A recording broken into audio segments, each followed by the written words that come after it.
Salut, j'espère que vous allez bien. On se retrouve aujourd'hui pour le bilan de ce 7e mois de grossesse. Et oui, déjà 7 mois passés. À l'heure où je tourne cette vidéo, dans 4 jours, les 7 mois seront passés, voilà.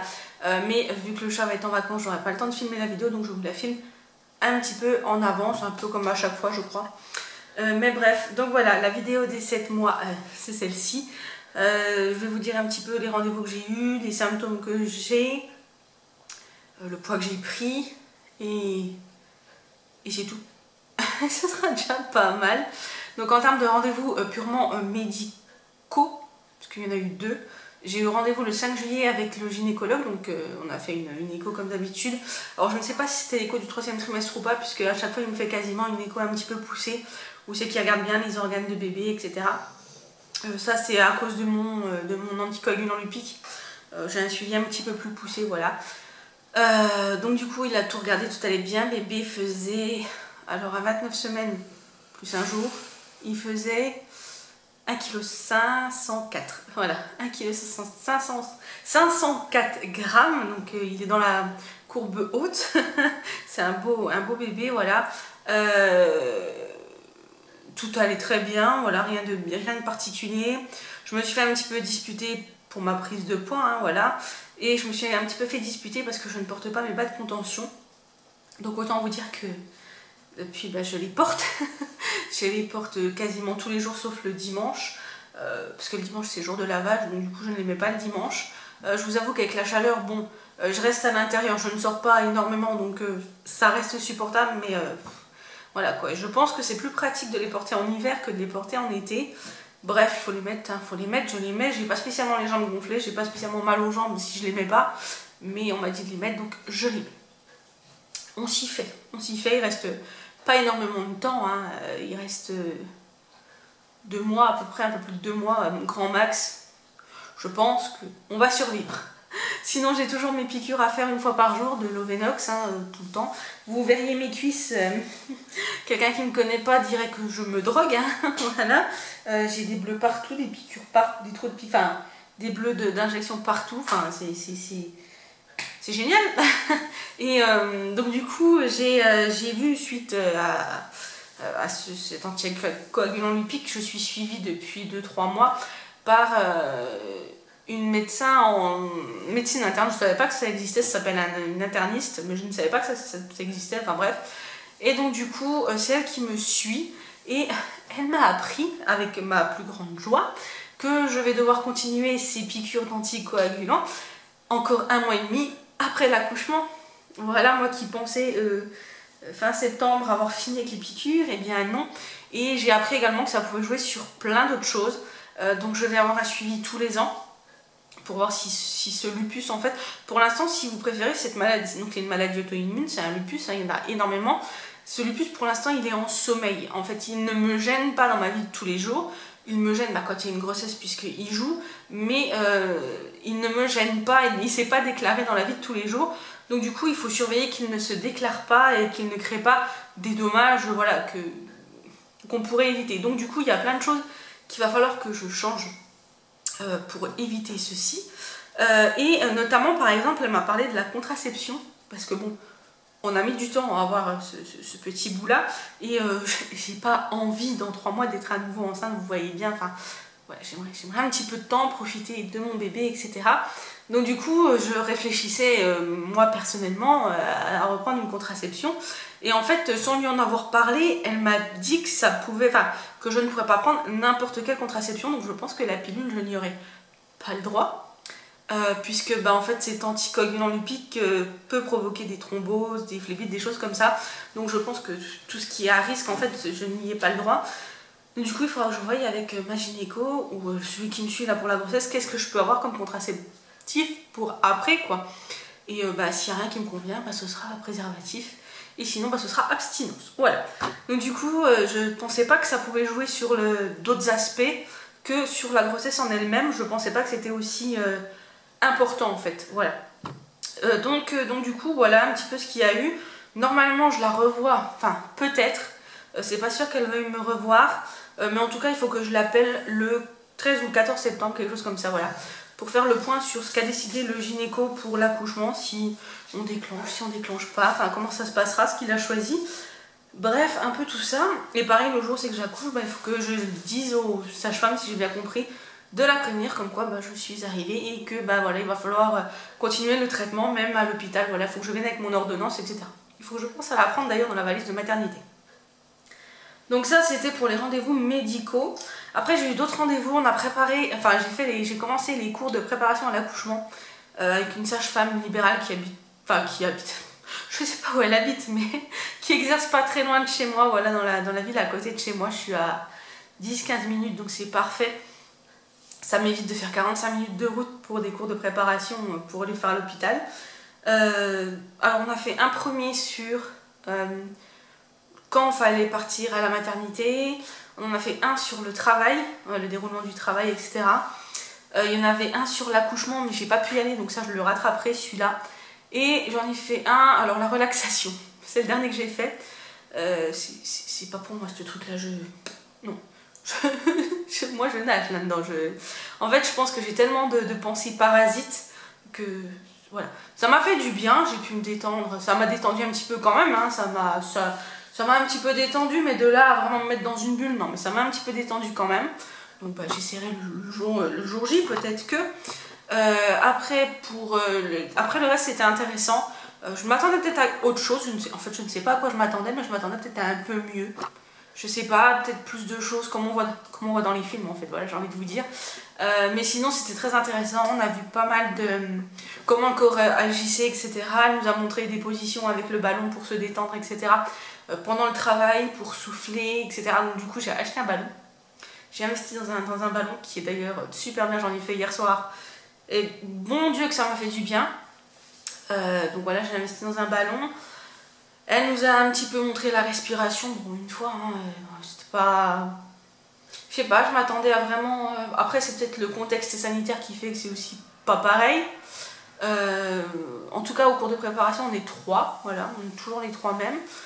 J'ai encore 2 cours la deuxième semaine d'août, le 9 et 12 août, je crois. Il y en a un, ce sera sur les soins bébé et le retour à la maison.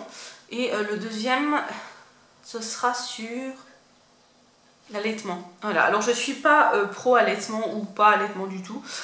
Moi j'ai décidé de pas spécialement allaiter bébé. C'était un choix, voilà, un choix de notre part. Après, je vous avoue que j'ai envie de me laisser la possibilité de changer d'avis en fait. Parce que peut-être que voilà, je voudrais faire la tétée d'accueil si je peux. Et peut-être que je vais aimer ça et que j'aimerais avoir des clés pour allaiter bébé, je sais pas moi, 15 jours, 3 semaines, 1 mois.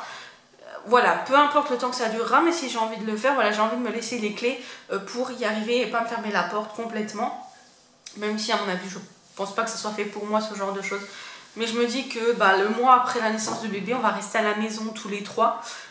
Puisque le chat va prendre son congé paternité.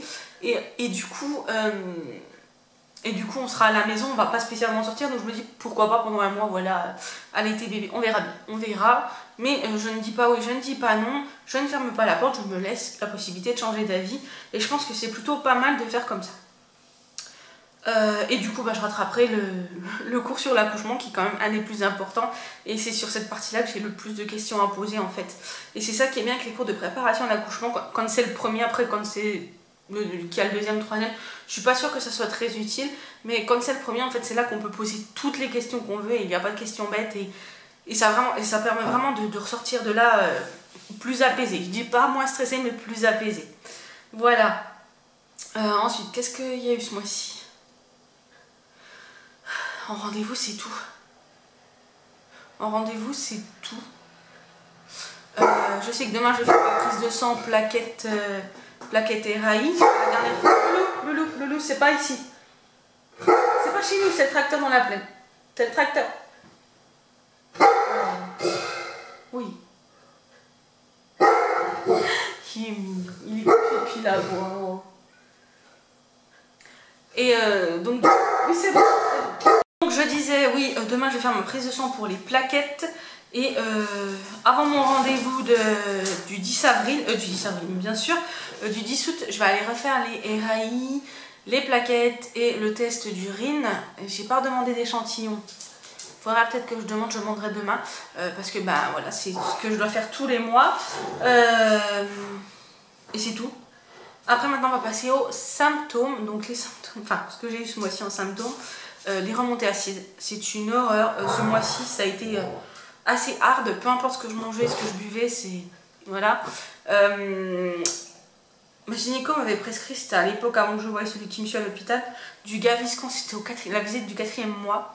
Donc ça datait un petit peu. Et là la boîte est bientôt vide. Je pensais pas en avoir spécialement besoin. Au début j'en prenais pas spécialement puisque ça allait. Mais là j'en prends tous les soirs parce que sinon je me réveille à minuit et c'est horrible, ça m'en réveille. Donc je préfère prendre avant. En parlant de réveil la nuit, hein, les nuits d'une seule traite, on oublie. C'est fini depuis belle lurette. Je crois que depuis le début de la grossesse, je n'ai pas fait une seule nuit sans me réveiller une seule fois. Au début, c'était des insomnies. Là, maintenant, c'est... faut que j'aille aux toilettes. Hein, faut que j'aille faire pipi. C'est une horreur. Toutes les 2 heures, 2 heures et demie. 3 heures grand max. 3 heures et demie. Allez.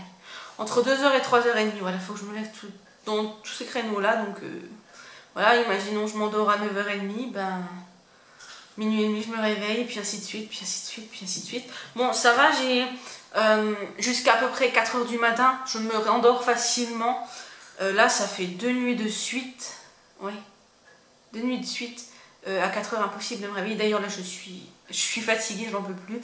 J'ai les yeux qui se ferment tout seuls. Mais ouais, là, ça fait 2 nuits à 4h, je n'ai plus moyen de dormir. Donc, bah, ce matin, je me suis levée, j'ai fait mon drive. Puis, je me suis recouchée 1 heure après, voilà. Enfin, c'est... Je me suis recouchée, je suis retournée au lit, mais je n'ai pas redormi. Là, je vous avoue que si je me pose dans le canapé, il n'y a plus personne. C'est d'ailleurs ce que je vais aller faire après, parce que là, j'en peux vraiment plus.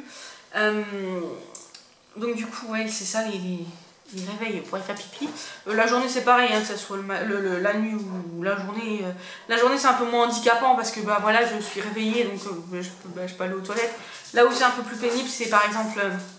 quand on doit aller à l'hôpital, qu'on a 45 minutes de route à faire, j'ai de plus en plus de mal à me retenir. Vous voyez bien, bébé appuie sur la vessie. C'est plus un petit haricot maintenant, il fait quand même plus d'1,5 kg. Donc bon, il est quand même grand, il faisait à l'estimation 39 cm à 21 semaines, à 29 semaines plus 1. Donc du coup, voilà, il commence à peser.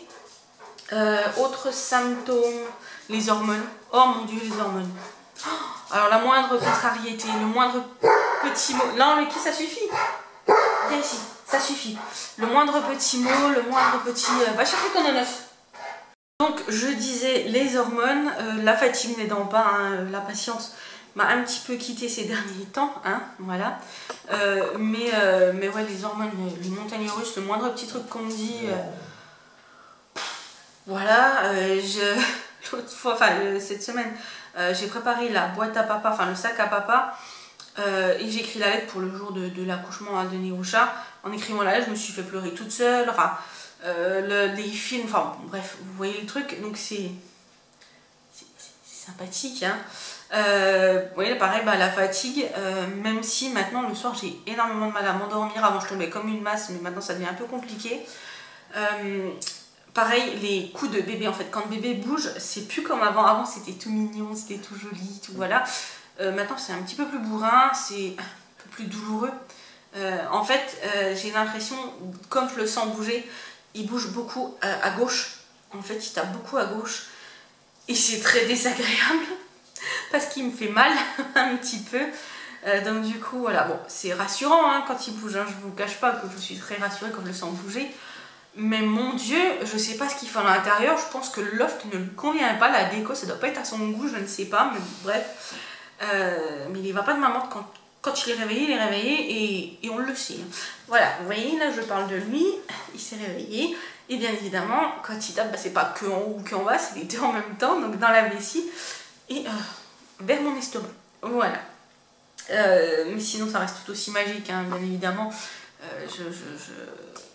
Je dis pas que la grossesse est super magique et que c'est le monde des bisounours, hein, loin de là. Il y a des moments où c'est que j'en ai marre, il y a des moments où c'est compliqué, il y a des moments où c'est juste un pur bonheur, mais voilà, c'est...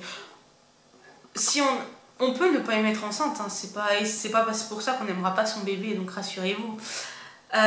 Donc voilà, ça c'était pour les symptômes, je pense pas en avoir oublié. Non, je pense pas. Si j'en ai oublié, ben ma foi, tant pis. Le transit aussi, voilà, mais bon, ça je vous ai parlé de détails. Hein. Mais sinon, il n'y a rien de bien particulier. Pour ce qui est de la prise de poids, on ne change pas une équipe qui gagne. Je pense qu'on est à plus... ouais, je dirais 2-3 kilos. Hein, c'est un chiffre sur la balance que j'ai pas vu depuis 2017. Voilà, début 2017. Donc autant vous dire que j'ai un petit peu les boules. Mais bon, voilà, je sais pourquoi. Je sais comment. Et de toute façon, ça se voit que j'ai grossi. J'ai réussi une fois à perdre, j'arriverai une deuxième fois à perdre, je ne me fais pas de soucis pour ça. Et puis voilà, écoutez, c'est tout ce que je voulais vous dire. Oui, c'est tout ce que je voulais vous dire. C'est déjà pas mal. Donc j'espère que ce... Ah oui, je vous ai pas dit ce que j'ai fait ce mois-ci. Donc tout est quasiment prêt pour l'arrivée de bébé. Il nous manque deux petites choses. Il nous manque la poussette avec le cosy, puisque bah, encore pas reçu le cosy, mais on en a un autre en attente au cas où. Et la chaise haute, voilà, qu'il faudra qu'on aille chercher. Et j'ai préparé donc ma valise pour la... Enfin, mon sac pour la salle de naissance. Et j'ai préparé la valise de bébé. Voilà, moi ça c'est prêt. C'est bon, c'est fait. Il y a 6 habits dedans, etc. On a même reçu les couches, donc ça c'est cool. Oui, ça c'est cool. Donc j'ai préparé ces affaires. J'ai commencé à préparer ma valise. J'ai mis la moitié en fait. Voilà, la mienne dans 15 jours, je pense, 3 semaines, grand max, ça sera bouclé. Sauf les vêtements, bah, parce que je tourne avec pas énormément de vêtements de grossesse, hein, j'en ai pas des masses, donc du coup ouais, c'est un peu compliqué. Mais je rentre encore dans certaines fringues d'avant, donc ça va. Donc du coup voilà, j'ai commencé les valises, la chambre est quasiment prête. En fait tout est quasiment prêt pour l'arrivée de bébé, il nous manque à monter le parc, mais ça on va le faire pendant les vacances. Là le chat est en vacances 3 semaines, donc ça va être plutôt cool. On va rien faire de bien particulier, puisque de toute façon avec la situation sanitaire, n'étant pas vaccinée, je ne peux rien faire. Et puis voilà, écoutez, on voit que ça commence à être la fin, qu'on s'en approche, ça commence à être un peu compliqué. J'ai oublié ça dans les symptômes, ouais, je suis souvent essoufflée. Quand je m'allonge sur le dos par exemple, j'ai l'impression d'être oppressée. Le moindre mouvement que je fais, le moindre truc, je suis essoufflée direct. Je fais le tour de la maison, vous m'avez perdu pendant un quart d'heure. Enfin, c'est fou ça, c'est hallucinant. En fait, on voit vraiment la différence entre le deuxième trimestre et le troisième trimestre au cours de ce mois-ci. Je pense que le 7e mois, c'est le mois de la bascule entre le monde des bisounours, tout est mignon, tout est bien, et la fin de la grossesse qui est beaucoup plus compliquée en fait du coup. Et voilà, on le sent bien.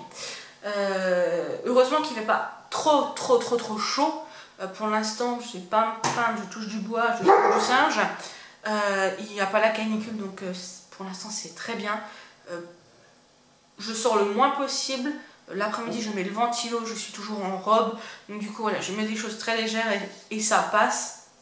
Pour l'instant, ça passe, donc tant mieux. J'espère que ça va durer comme ça jusqu'à la fin, ce serait bien. Je sais que potentiellement dans un peu moins de 6 semaines, bébé peut arriver. Bon, on va dire 5 semaines, hein, on n'est pas à 2 jours près, mais dans 5 semaines, bébé peut arriver tranquillement, sans souci. Et ça fait peur. C'est un petit peu angoissant de se dire que peut-être dans 5 semaines il sera là. Peut-être avant, j'espère pas avant, mais peut-être avant ou peut-être après. Il ira peut-être jusqu'au bout, il fera peut-être du rap, je ne sais pas. Têtu comme il est, voilà, je me pose des petites questions. Mais voilà, on verra bien. Et j'ai hâte de faire sa rencontre en fait, c'est ça. Pendant toute la grossesse, je n'ai pas eu une seule photo du visage de mon bébé par exemple. Il était toujours positionné de manière à ce qu'on ne puisse pas... Lucky, il m'énerve. Lucky, viens, tiens, viens regarder là qui c'est. Viens regarder la fenêtre. Regardez. Donc, désolée pour Lucky, vous voyez, mais j'ai fait 3 pages, je suis essoufflée. Je disais, je n'ai pas eu une seule belle photo échographiquement parlant du visage de mon bébé, donc je ne sais pas à quoi il ressemble.